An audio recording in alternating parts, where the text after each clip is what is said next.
Hello, CDA students. I'm Donna Keith with CDA Complete.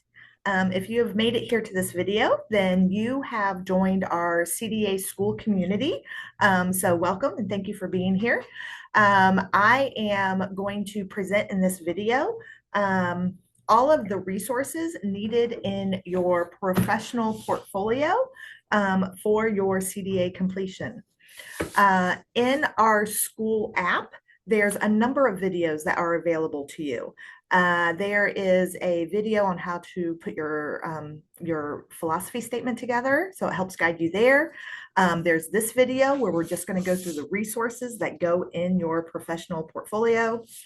There is another video that will dive into the competency statement. So just to help you navigate through what that looks like, what a competency statement is, and just some ideas and suggestions on how to write that.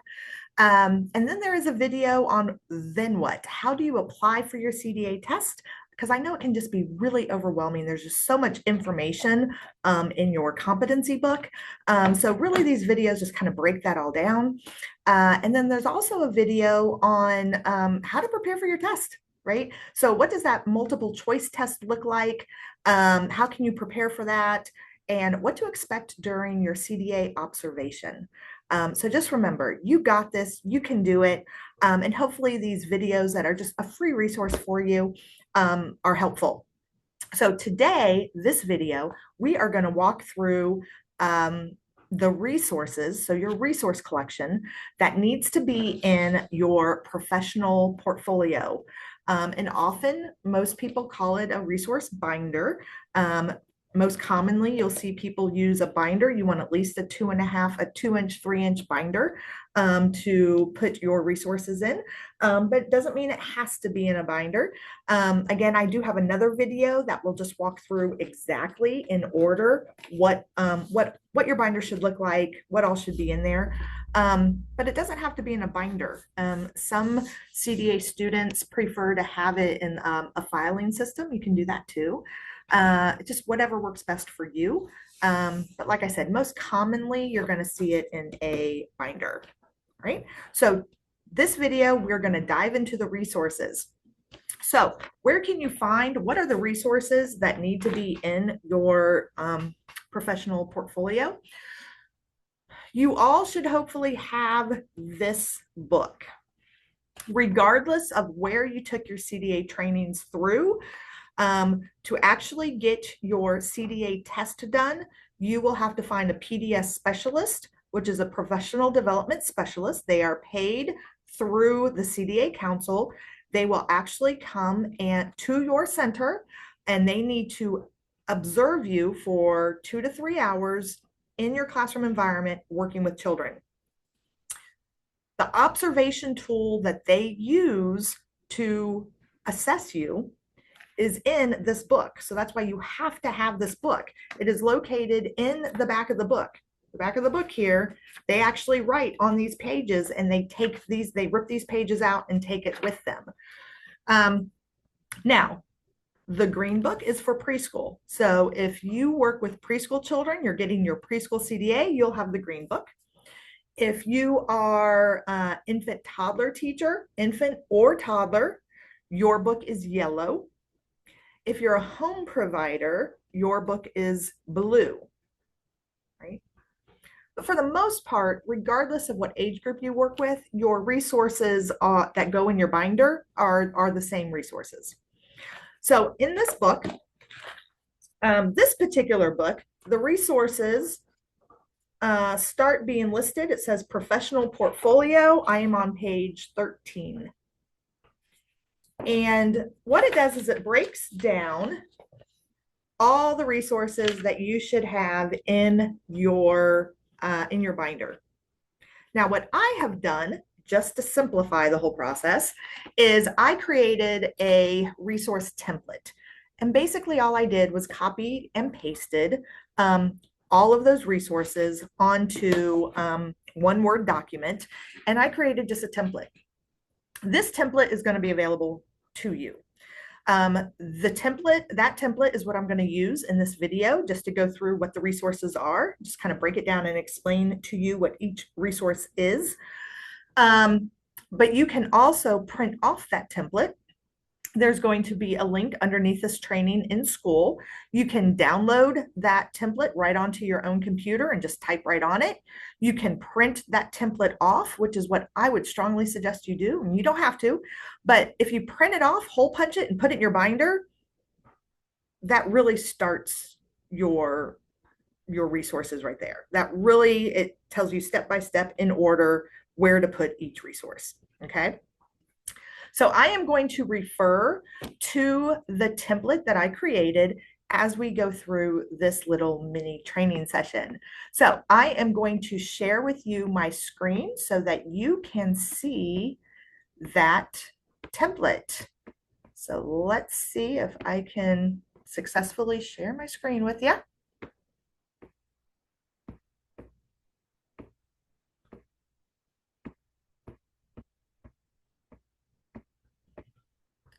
Okay, so you should be able to see on your screen, it says CDA complete, and it says your CDA resource collection. Again, you can print this off, hole punch it, put it in your binder, and just follow it, put all the resources in, one right after the other. And that's going to get you a good start. All right, so on the screen, let's talk about where it's in red, the red print right here. It says RC. That stands for resource collection. And then right next to it, you see a Roman numeral 1. That means you're in section 1 of your binder. And then it says -1. That means that this is the first resource in section 1. So the first resource you need is you need a copy of your training certificate or your card showing that you have a valid CPR and first aid training. Again, it can be a training form signed off by the trainer, or it can be your CPR card and your first aid card. You need to have copies of those in your resource binder. Now, what you're going to find, what a lot of folks do is they use a lot of these clear sleeves, and you can just slide your cards right down in there. Make sure that your CPR and your first aid are not expired, because if they are expired, they will not be accepted. So look at your expiration date in case you need to renew between now and your observation. Your professional portfolio, your observer who comes from CDA to do your observation, they will be the one who will review everything in your professional portfolio, and then they will leave it with you. They do not take it with them. So the very first resource you need to gather is a copy of your CPR and your first aid training. Then you can see the next resource. It says RC 1-2. That means resource collection. It's still Roman numeral 1, so we're still in section 1 of your binder. And this is your second resource. It says a weekly menu. That should be pretty easy to obtain. Most childcare programs need to have your menu posted for parents to see. Just take it off the wall, make a copy of it. It has to cover at least a week. So some of you might say, well, we have a monthly menu. That's fine. Just make a copy of that. You at least have a week on there. It's fine if it's a month, if it is a month's worth, that is okay.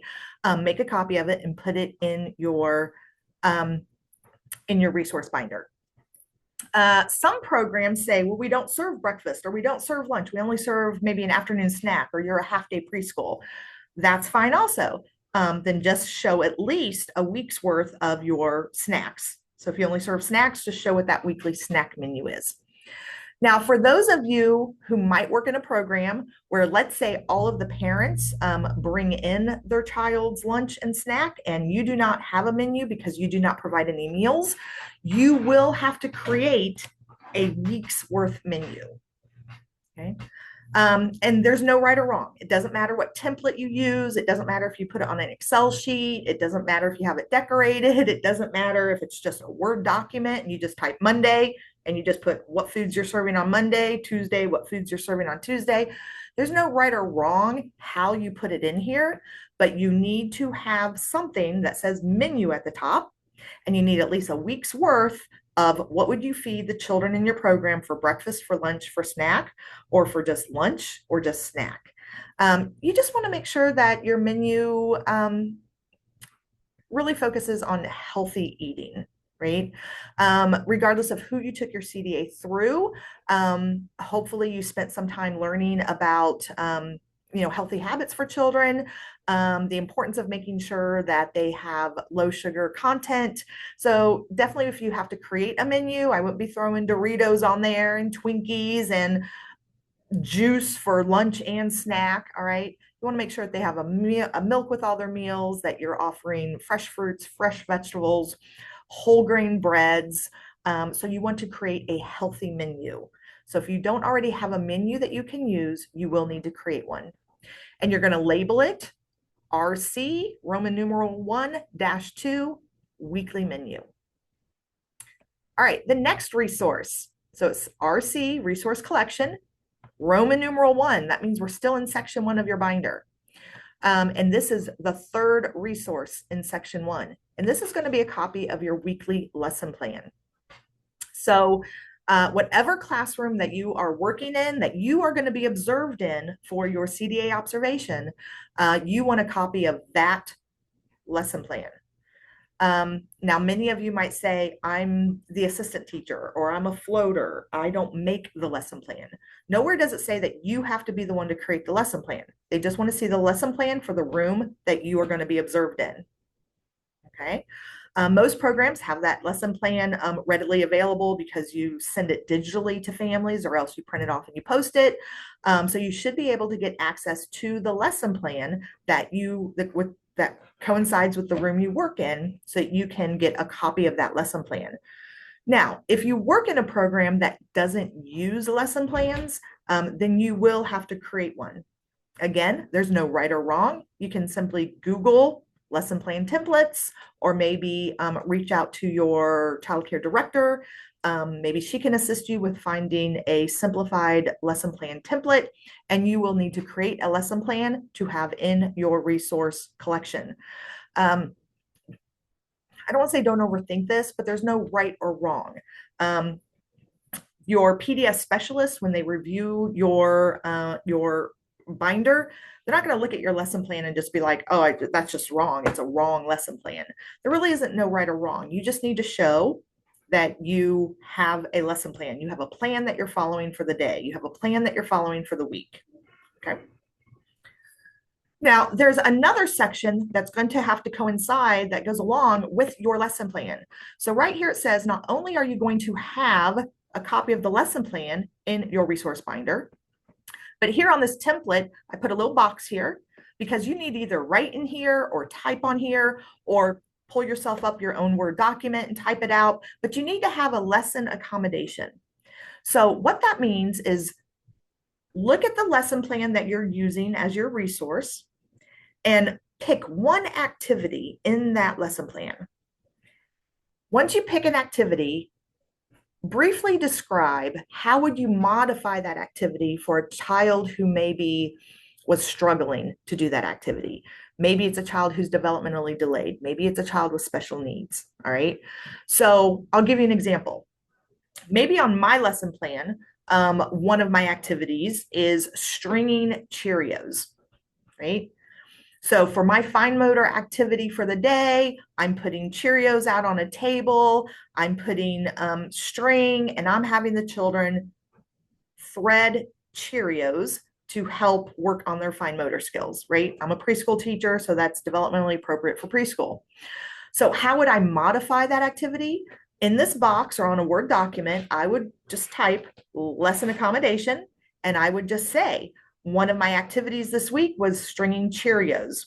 How I would modify this activity to meet the needs of all children is I might add other objects with larger holes so that every child could be successful. So to modify this activity, I would also add a bowl of Fruit Loops because their hole's a little bit bigger than Cheerios. I might also add wooden the wooden stringing balls, because they have a much larger hole. So then I would have 3 different items with various size holes that would make it easy for every child to be successful when stringing.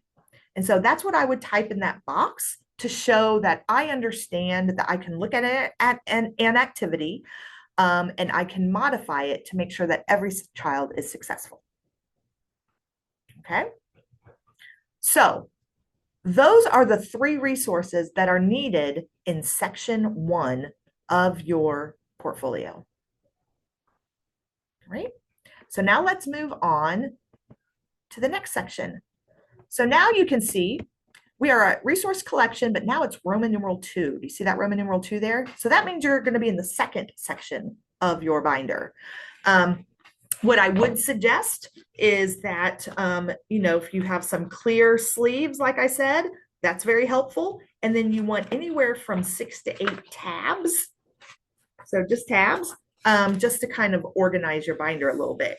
Again, I have a whole nother video on once you have these resources together, once you have your competency statements written, I have a whole nother video where we actually talk about what does the whole thing look like, just kind of bringing it all together, okay? So now we're in section 2 of your binder.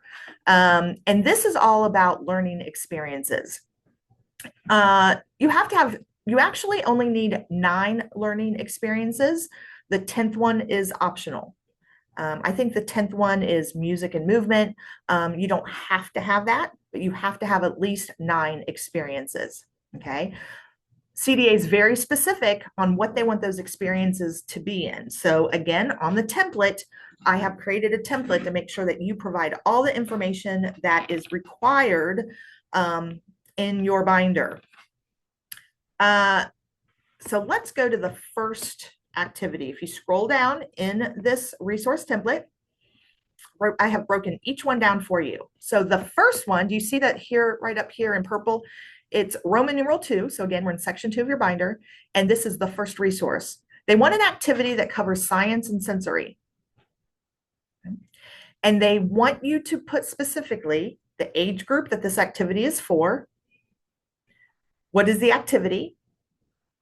What is the objective? What materials are needed? The process or the directions to do the activity, and then how is this activity developmentally appropriate for the age group that you work. So let's do this one together. So let's go up here where it says age group, because I want to make this very clear. For those of you who are getting your preschool CDA, all of these 9 activities, you can just put your age group as 3 to 5-year-olds. Okay, because usually preschoolers are kind of all mixed together. Usually what's developmentally appropriate for a 3-year-old is developmentally appropriate for a 4 or 5-year-old. Infant toddler teachers. Because you are getting your CDA in infant/TOD, you have to show that you are competent to work with both infants and toddlers. So even if you're strictly a toddler teacher, you are going to have to create some activities for infants. Okay. If you're just an infant teacher, you have to create some activities for toddlers. So if you are getting your infant toddler CDA, you have to have 9 activities. Those 9 activities, 3 of them have to be for immobile infants. So that means your infants that don't walk yet. So think 0 to 12 months, right? You have to have 3 activities for 0 to 12 months. You have to have 3 activities for mobile infants, so 1 year old, 1 to 2. And then you have to have 3 activities for toddlers. So that's kind of your 12 to 18 months, or 12 to 3.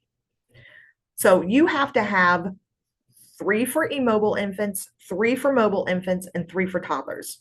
You put those together, that's going to be your 9 activities. Okay, so hopefully that makes sense. If you have any questions about that, please feel free.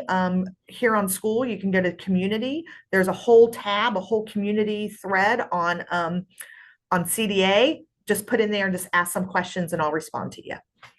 All right, so let's say for the sake of this example right here, for science and sensory, I have a lot of CDA students that really get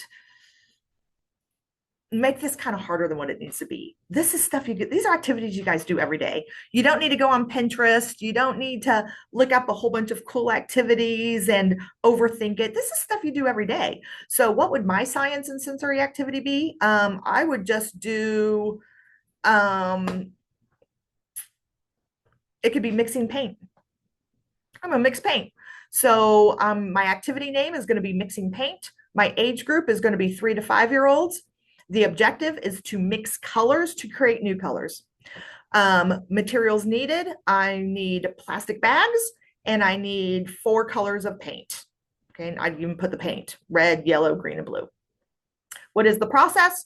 I'm going to drop 2 drops of paint into each Ziploc bag. I'm going to give the child the Ziploc bag and they're going to move the paint around in the Ziploc bag and they're going to create new colors, and we're going to talk about what colors they created. How is this activity developmentally appropriate? I usually like to go back to your state standards and find the standard that aligns with that activity. It just really ensures that you are teaching what that child is ready to learn at that age.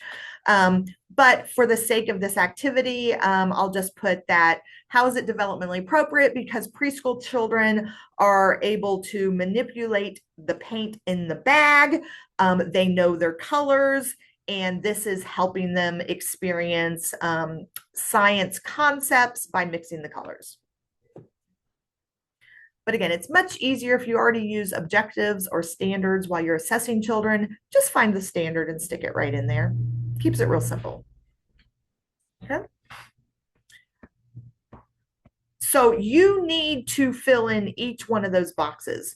If you choose not to use the template that I've provided for you, just make sure that you, on a Word document, that you type in and you answer each one of those things. Don't forget to put the process. Don't forget to put the materials needed, or else your CDA tester could mark that you don't have a complete resource binder. All right, the next activity is language and literacy. Again, keep it really simple.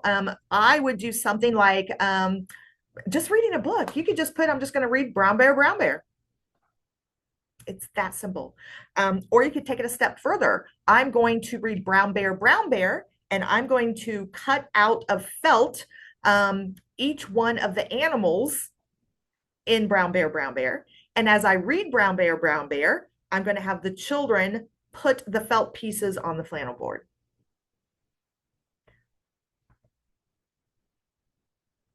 The next activity you have to have is creative art. So again, they want creative art, not modeled art. So hopefully that is something that you learned while you were going through the CDA process and taking your classes. Modeled art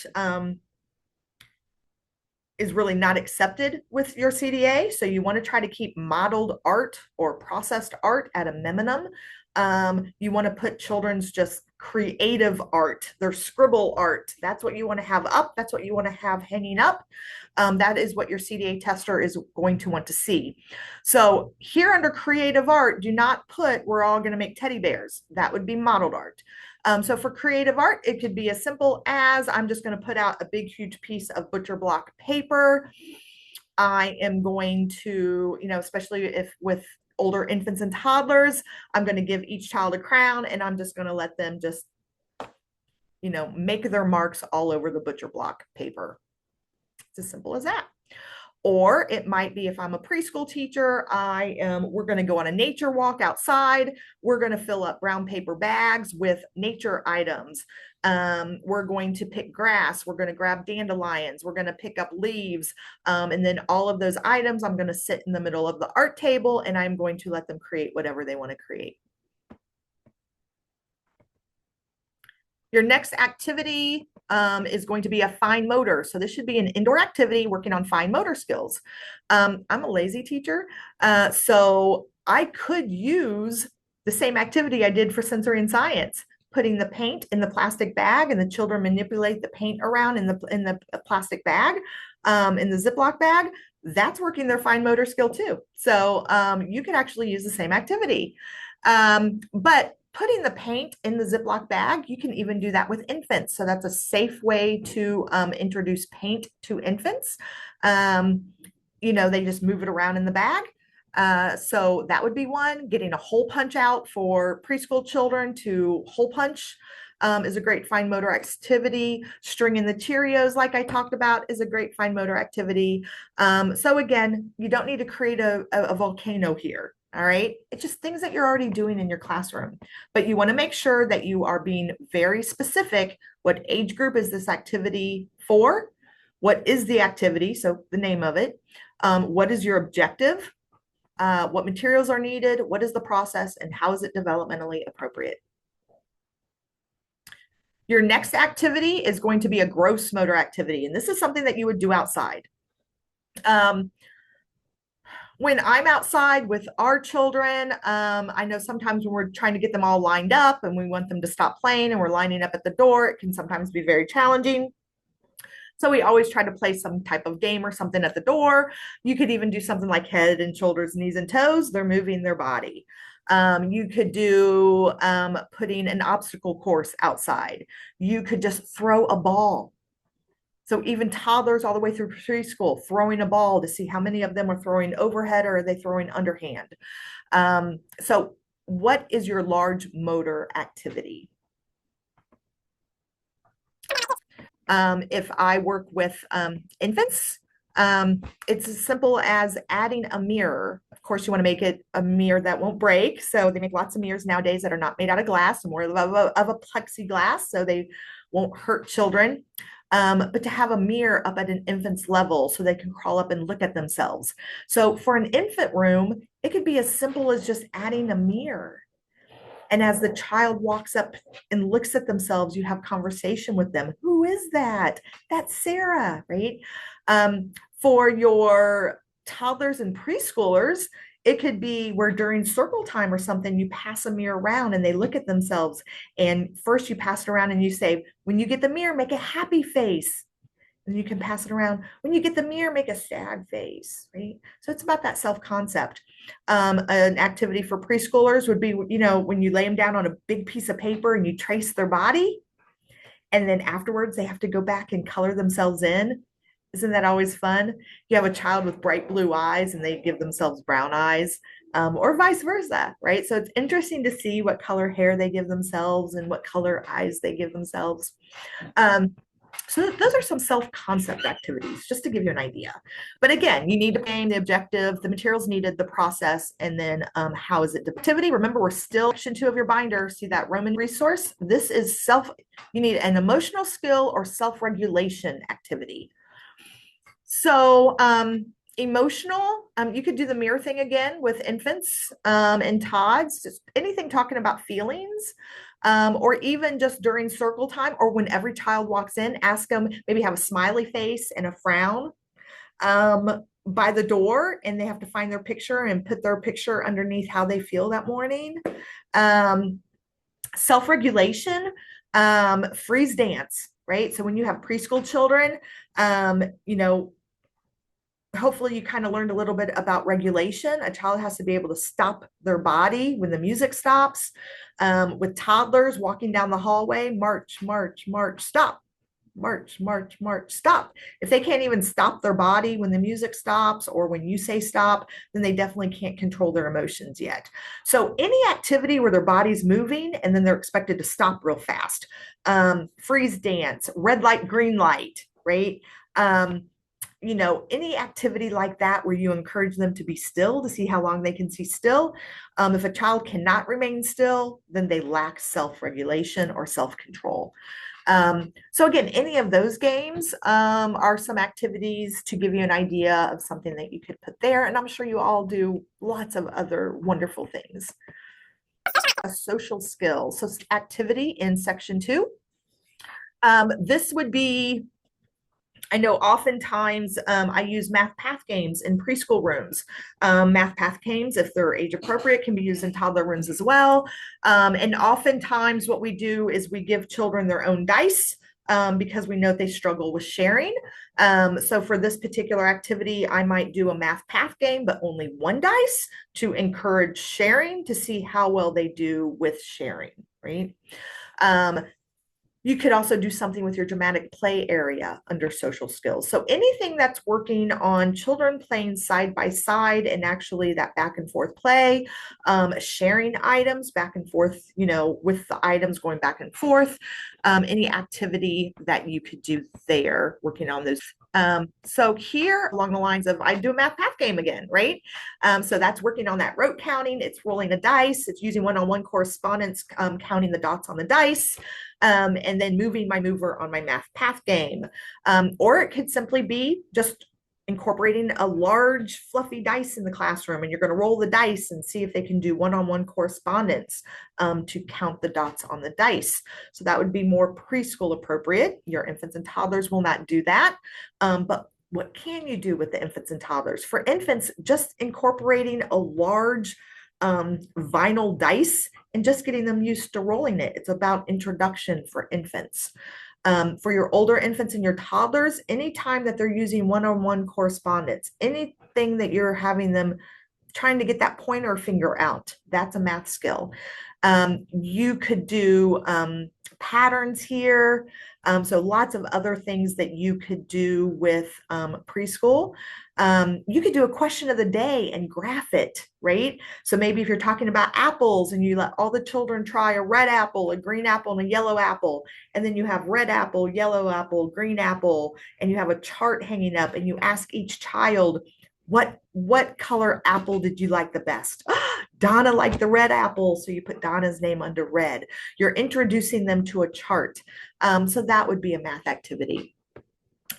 So again, you need to make sure that you're answering every question that's on this template.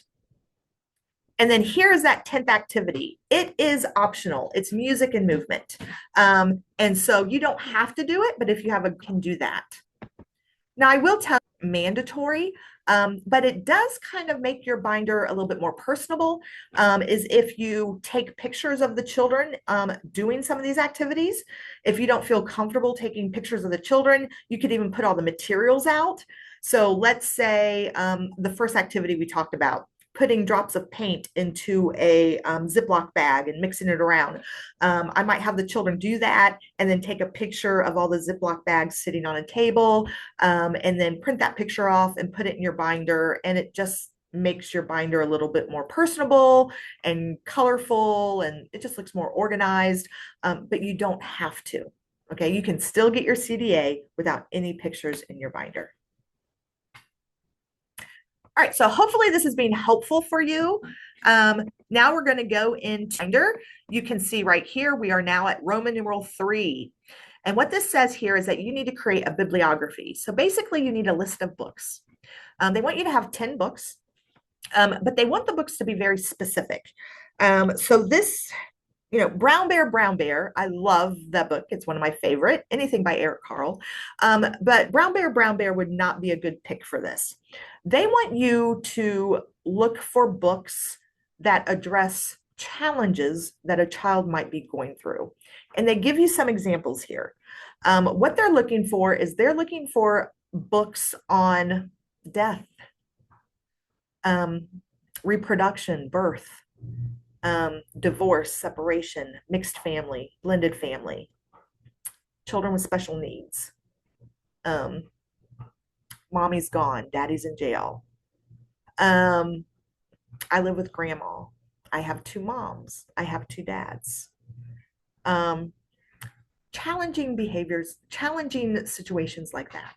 All right. And the reason that they want you to have knowledge or access to these books is so that if one of the children in your room is going through one of these challenges, we're moving to a new home and I'm scared.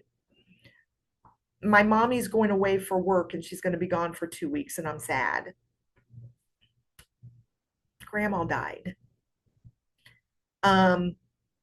Mommy's getting remarried. I'm going to have stepbrothers. Children that's really hard for kids. But guess what? There are great books out there There's great books that are age appropriate for older infants, for toddlers, and for preschoolers that talk about death. And they explain it in a way that is relatable to a very young child. Believe me, these books can explain it to a child far better than we can. Um, so they want to make sure that you have some resources of some books so that if one of your children is going through one of these hard, difficult times, you know what? There's a great book out there that I'm going to incorporate into my classroom that might help that child. Okay. Um, Now, there's some very specific things that they want on these books. So, and again, I created this resource template to make sure you answer every question. You have to have the title of the book, you have to have the author, you have to have the publisher, the copyright date, and then a brief summary. You guys, brief summary, 2 or 3 sentences. You don't need a paragraph here, 2 or 3 sentences. All right. Again, you can download this template and just type right on here or write on here.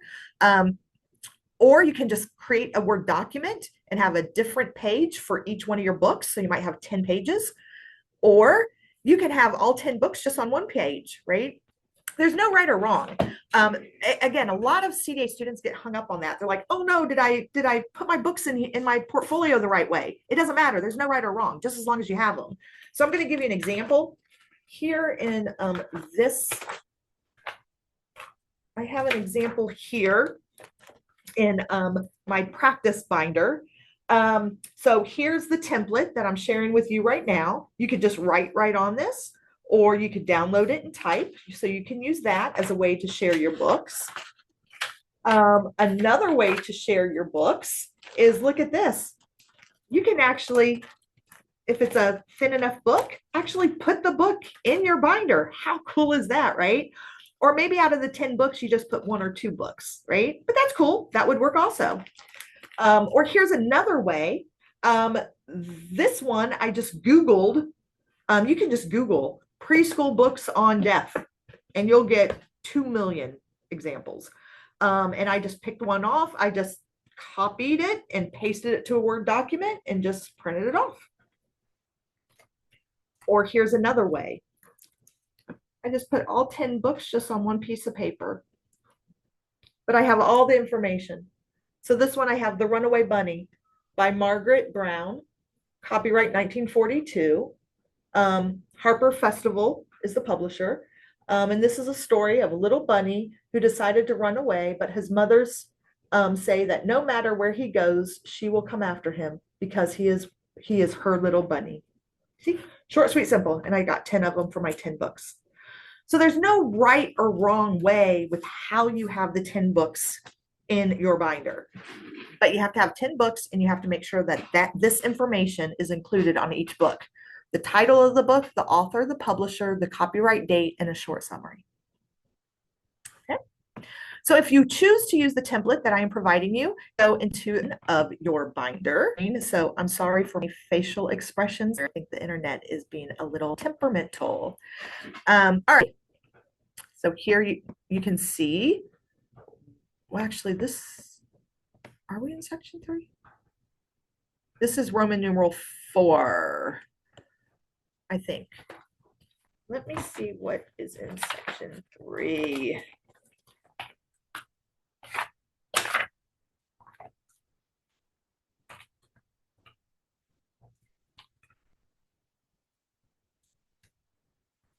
All right. So yes, this is the next section of your binder. And this is Family Resource Guide. Okay. Family Resource Guide is the first thing is family counseling. So what they want is just contact. It can be an email. It can be a telephone number. So you want the name of a location and how can you contact these folks, whether it's a telephone number, an email, or both. So what you want to do, again, Google is wonderful. Just Google.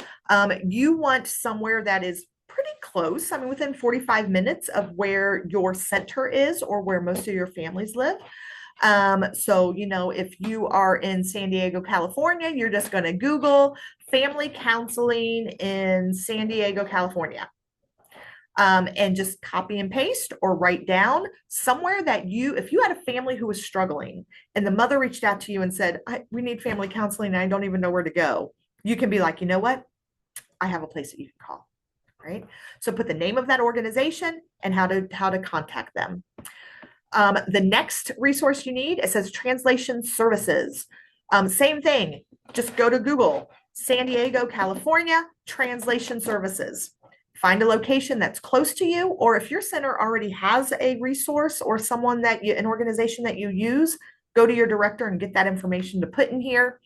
But if you had a family that walked through your doors that spoke Chinese or Russian and they wanted to enroll their child and they're trying to communicate with you and you are not able to communicate with them, who could you contact? There are so many great organizations out there that you can call and they will translate a whole conversation with you and that parent right then and there. So it's just making sure that you're aware that these resources are out there. So you want to put the name of the organization that you would use for your translation services, and then the telephone number to get a hold of them, or any contact, contact name if there's someone you're specifically supposed to ask for language. Now, if you have a coworker who already, knows sign language and they can be your translator for sign language, you could most definitely put their name there as well. Is children with disabilities. So if you have a family who is starting to see or has concerns that maybe their child has a disability, who can that family call? Who would you refer them to? I will tell you, infant toddler teachers, organizations like Help Me Grow or WIC are definitely ones that you probably would want to use for your infant and toddlers. But what are some other local organizations close to your child care program that you could refer a family to? Again, this is something you should be able to Google so you have that information readily available, and you're going to write or type that here in this box, or you can type it out on a Word document and make sure that it's located in your resource binder. For those of you that work with preschool children, you definitely want to think of maybe you already have a partnership with an organization. So when you start seeing red flags in a child's development, do you already have a partner, somebody that you reach out to, that you work together with to help provide early intervention? But then also, what is your local school district? Most public schools, once a child turns 3 years old, if that child lives in their school district, they usually have services that they will provide to start helping that child before they even start school. But you need at least two local organizations that you would refer a family to if they started questioning or feeling that their child might have special needs. All right, the next resource you can see right here is how young children develop and learn. What do they want? In each one of these boxes, they want you to pick 3 websites that you would actually share these websites with your families to help your families understand how children grow, how children learn, right? So I'll give you an example of a few of my favorite websites. And believe me, there's a difference between websites I use as a director or websites I use as a CDA instructor versus websites that a parent would get some great information from. So you want to make sure the website is geared towards parenting. Some of my favorite, 0 to 3. 0to3.org is a wonderful website that really step-by-step can help parents understand what their child needs at each developmental milestones. Another great website is naeyc.org. It stands for the National Association for the Education of Young Children. It's a wonderful website. I use it as a professional, but they also have a website specifically for parents, which I think is great. So in one of those boxes, I would type naeyc.org. And then another one of my favorite websites is livestrong.org. Now, you guys, there's millions of great websites out there. So again, you can just Google websites on parent education. Right? And you can pick the 3 websites that you would prefer to use. I'm just giving you some examples. So in each one of these boxes here, it says website 1, and it says website 2, and it says website 3. All you need to put in there is the website. So I would put NAEYC and I would put 0to3.org. Now, there's one more step. CDA wants to make sure that you actually went to these websites. So each one of the websites that you listed there, you need to go to their website and you need to print off an article. And you want to print that article off and you want to have it right behind this page in your resource binder. Now, of those 3 articles, at least one article has to be on discipline, how to properly discipline. Okay. So you have to have 3 websites listed, and then you have to have 3 articles that came from those websites, 1 article from each website. Okay. All right. So now the next section of your portfolio, we are in section 5, record keeping forms. Most of these forms that you should already have at your child care center. So go to your director if you aren't really sure where to get one of these forms. The first one you need is you need a blank incident report. So just a copy of a blank incident report. So when a child gets hurt in your program, the form that you fill out, it usually comes through your licensing entity. But you want to put a copy of that incident report. It can be blank in your resource binder, preferably blank. Then you need an emergency form. This is usually the enrollment form. This is usually the form parents fill out, and it says, in case of emergency, contact mom here. In case of an emergency, contact dad here. Who's allowed to pick up? Who's not allowed to pick up? Permission to transport the child or call 911. So it's usually the enrollment form or the health and safety form that a parent will fill out when they enroll their child into your program. A blank one, you just need a blank one, and you're going to put that in your resource binder. Okay. I know a lot of parents are doing it digitally online now.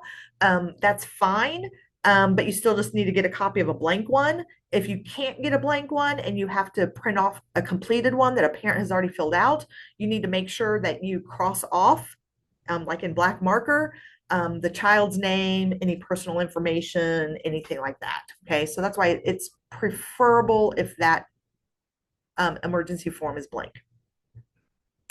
The other form you need is any observation form that you use. So in this one, they want it filled out. They want it filled out, but they want you to cross out the child's name. So they want a completed observation form where, let's say that when a child is sitting at the table with the counting bears and they're making a pattern, do you have a form that you fill out to say Johnny knows a single pattern? Johnny can rope count to 10. Johnny knows the following colors. What form do you fill out while you're observing children that's documenting what that child knows and what that child doesn't know? Okay. A majority of programs today are using assessment tools of some sort.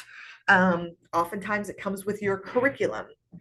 Now, if you happen to be working in a program that you are not observing children, well, first off, hopefully you already completed your CDA coursework. So, observing and recording was discussed. You should have learned about that. You can Google, preschool observation form, infant observation form, toddler observation form. So if your program does not use an observation tool, then you need to obtain one, and you need to fill one out on a child and then place it in your resource binder.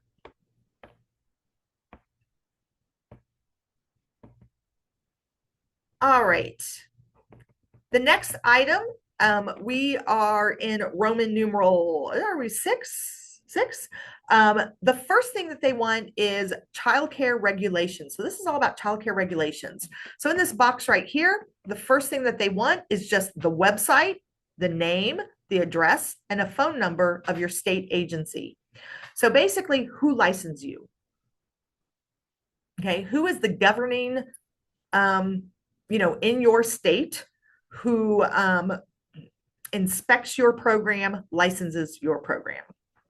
Okay, so here in the state of Ohio, it used to be Ohio Department of Job and Family Services. Now it is Ohio um, Child and Youth Department.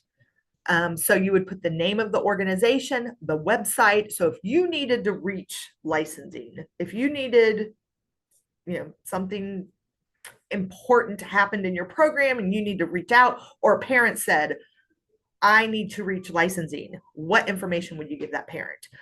So again, you need the website, the name, the address, and the phone number. You can type that right in here. You can write it in here, or you can get a Word document and type it out, but print it off and have it in your binder. Then you want to go to that website. You want to go to your licensing website for your state, and you want to find the licensing rules. Now, all the rules, if you printed them all off, you'd have a stack of papers like this. They do not want all the licensing rules in your resource binder, but they want you to look for 2 sections specifically. So you need to go online to your state licensing website, and you need to find your state rules, and you need to find the rule that talks just about what are the qualifications for an employee. Basically, to work in childcare in your state, what does an individual have to have? And they want you to print off just that section. You're going to print that section off and you're going to put it in your binder. And then the other, you can see this is highlighted in yellow also. The other rule that they want you to look up and print off is the ratios for your state. So again, they don't want all the licensing rules. They just want the section on employee qualifications, and they want the section on ratio requirements. Print both of those rules off and put them in your resource binder. All right. Now we're still in section 6 of your binder. This is the second, you can see number 2 right there. The second resource is they want you to list 2 early childhood associations. Again, you can Google this, but what exactly is a childhood association? I actually already talked about one. Remember when I said one of my favorite websites is NAEYC? That stands for the National Association for the Education of Young Children. Well, not only do they have a great website for teachers and directors, but they also have a great website for parents. Sorry. But NAEYC, they are an association, and they're all about early education.